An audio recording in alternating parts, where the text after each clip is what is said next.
Hey everybody, welcome back. So glad that you're here again.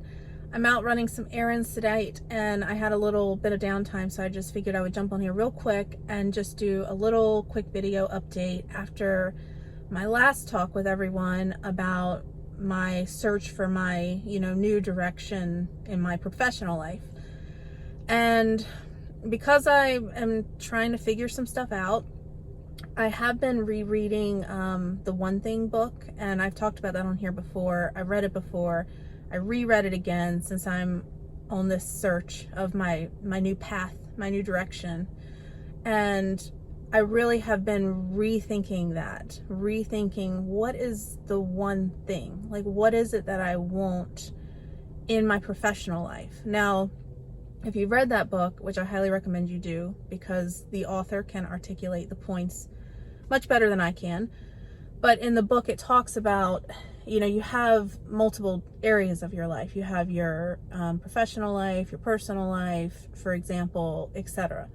So what I'm talking about is my professional life. What is the one thing I want in my professional life? And I've been torn because, as I've talked about on here before, I really want to make a difference. I really want to feel like I have the ability to make an impact and influence on the system around me, make it better. So that's something that I want, but I really tried to challenge myself to separate that from my professional life. What I've been thinking about is I can do that in other ways. If I can't fulfill that need in my professional life, if I have a job that I don't feel like I'm giving to the world around me as much as I would like to, then I can go back to the drawing board and say, hey, can I do it another way? Can I volunteer somewhere? Can I maybe do more with this video channel? Give money to charities? There's a lot of different ways to accomplish giving back to the world. And I think that that's the point of doing this soul searching, is you really got to think outside the box, really think about if it's okay if your life looks a little different than you thought it was going to look. And so if I can't get that fulfilled with my professional life, which hopefully I can, but if I can't, there's other ways to make that happen. So I really had to block that out of my head and really say, okay, now that I know if I can't accomplish that with my job, the thing that pays my bills and gives me money, I can make it happen in other ways.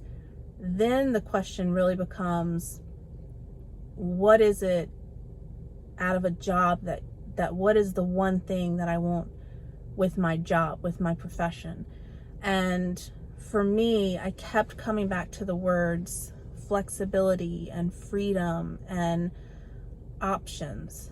And I think that there's multiple reasons for that. I think I have never really felt like I have identified the place that I want to live for the rest of my life. I know that sounds probably very weird to people, but I think it's for multiple reasons. I appreciate a lot of things about a lot of different states in the country. I have family in different states.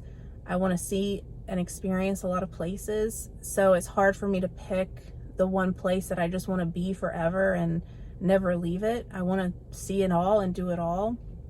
And then the other thing is the horses. I mean, I went on my Out West rodeo trip this year. I went to a couple faraway shows this year, and I want to really do that in the future too. And I want to do it even more. I want to have the freedom and the flexibility to go and compete and go to these bigger events, these bigger shows with bigger payouts, and really not have to worry about the fact that I don't have enough vacation days to get there, or the fact that if I go, I won't be able to go see my family that summer because I'll have used up all my time away from work, or whatever the barriers are. So that is what I'm going to be focused on with this new job hunt. The focus, the one thing, is a job that is going to allow me flexibility. I have to work, I have to pay bills, I have to have money coming in. That is a reality of life. We know we can't change reality. We just have to work with it the best we know how. So my goal is find a job that allows that freedom and allows that flexibility. And that is going to be my one thing, and nothing else is going to matter. And I think that that's the point that talks about a lot in the book, is sometimes you have to go small, right? Like, the world is full of options, full of possibilities, and sometimes it can be overwhelming. Sometimes we're actually paralyzed by all the options that we have. And we get so kind of overwhelmed with our goals that we don't know how to take the first step to get to a big goal. So if this is you, or if you've been struggling with something similar to this, take the advice from that author and remember that sometimes to go big, we have to first go very, very small. Pick the one thing and hone in on that. So I'll keep you posted. This is just a little quick food for thought. Again, read the One Thing book if you haven't already. It's really good and much better articulated than I can articulate it. All right, I'll talk to you soon. Bye.